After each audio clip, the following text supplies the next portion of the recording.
Hey everybody! Just waiting for Facebook to do its thing. Is it going? I have no idea. There we go. All right. Hi from my messy basement where it's cooler than yesterday. Yesterday we talked about foam rolling basics. We covered equipment, rollers, cylinders, balls, and I gave you 6 tips for effective foam rolling. And I'm just going to recap them now. So number 1 was apply the right pressure. And you're in control of that, so you can ease off or really zone in as much or as little as you need. Number 2 was start in the right place. So don't just go right in for that most tender, tight spot. Start a little bit outside that and work your way in. Number 3 was alternate between static and dynamic pressure. So find that spot that needs work, stay on it a little while, don't move, and then try a little bit of moving side to side, corkscrewing, screw driving up and down, get it from all angles. Number 4 was go at the right speed. So you want a slow to medium pace. You don't want to zip through it too fast. You really want to make sure that you are getting it all nice and easy and releasing all the tension, not going too fast. Number 5, don't spend too long on a particular area. You can go too slow and you can stay in one spot too long. You don't want to do that because then you're risking bruising and injury, which is what we're trying to get rid of and avoid in the first place. And number 6 was, well, that was 5, wasn't it? I don't do math well. 6, roll the right area, not the joints, not bones, not your IT band.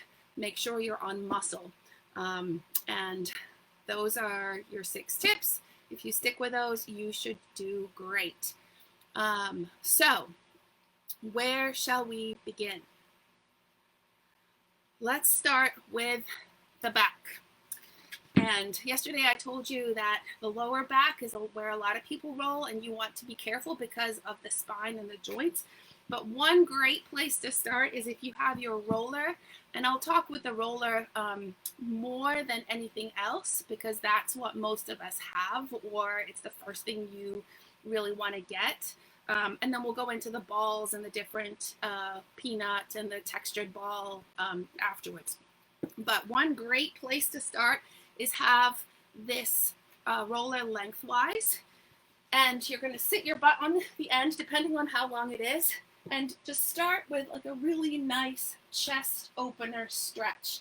And you can see I'm really tight today. I can't get my forearms all the way to the floor, but you can just sit here and see if you can get your arms down to the floor. You can also then go side to side and massage all the way up the length on either side of your spine and really just start loosening things up. I just came back from a 4-hour paddle, so everything is starting to go crunch, crunch, crunch, which is delicious. Okay, we also talked about controlling the pressure yesterday, so I have my feet on the floor. If it's too much, I can put more pressure into my heels, lift my back up a little bit, and ease the pressure. If I want to get more effect, I basically just go on my tippy toes and let my full body weight rest on the cylinder. Okay, so that is number 1. Then turn your cylinder roller around and get your full upper back on it, elbows up, butt off the floor, and just roll back and forth to start loosening the muscles in the shoulders, the lats, and the mid-back. You're going to have to scooch around a little bit depending on where your feet are, where the roller is, and just find what works. I also find that when you're in that position and you're going a little bit further down, if you then turn to one side, you're going to alter how your roller is affecting your body and which muscles it's working on. And especially, I'm starting to be out of breath because this is starting to hurt a little bit. So, you know, if you lift your bum off the floor, you're applying more pressure. If you get your legs down, now there's a little bit less. And you can really work on those kinks in the lats and the upper back. Then you can turn and you can roll from this angle. You can get your underarms, which is really nice and often neglected area. And from here, you can progress to your biceps. You're gonna have to adjust the roller and just roll out any tension and soreness there. From here, you know, roll a little bit forward, roll your arm forward and get a different angle of your arm, and then roll back, and then you can start working from here on your triceps. I see Resri is online, and there's a dancing naked baby, which is hilarious. You're distracting me, thanks. You can then, I told you it was gonna be entertaining watching me roll around on the floor. Forearms. Many of us grip our paddles really tight, especially in races. And I know I've gotten off boats where my entire forearm is on fire. Rolling out your forearms is really, really nice to do. If you want to put more pressure on them, just get your whole body on the floor and really press down as you're rolling. It's almost like you're getting a back extension at the same time. Love that dancing baby. Okay, so that's most of the upper arms and most of what you will be doing on a roller. You can also roll your chest area, your pecs, but I find that the roller gets really unwieldy, especially when your boobs get in the way. So you can do it. You can do it on one arm and ease the pressure that you're putting on the roller by pushing down with your other arm and rolling as far as it will let you go. But for this, I tend to like a ball. So you can get a small ball. Of course, I put my big ball away. You see my toilet paper stash up there. Put it right under the area that's tender, and then just roll around on it, back and forth, up and down. Little movements are plenty, and you should be able to release all of that tension in this area. If you do a lot of paddle erg, this is a really good one as well. That's mostly winter training for those of us in the north that can't be on the water all year long, which is very depressing, but we do what we can. Other applications for the ball are the arms as well. Really great for forearm massage and release. Go up and down the length of the muscle. As the ball turns, you can easily turn to get different angles of the arm and really work on releasing that in nice fluid motion without having to fall on and off the roller. So I really like this. You don't have to do this on the floor. You can also do this on the table or a wall, or, you know, if you're, you can balance two arms together and just roll the ball this way. There's so many options to do with this. What else can we do with the balls? One other thing that I really like to do is, and I suffer from a lot from migraines and headaches, especially tension headaches. If you take a ball and put it right under or right above your neck, and you can use a textured ball if you like that kind of pressure, and roll it really, really gently side to side, because mine's escaping me right now. Let it rest. You know, here's that.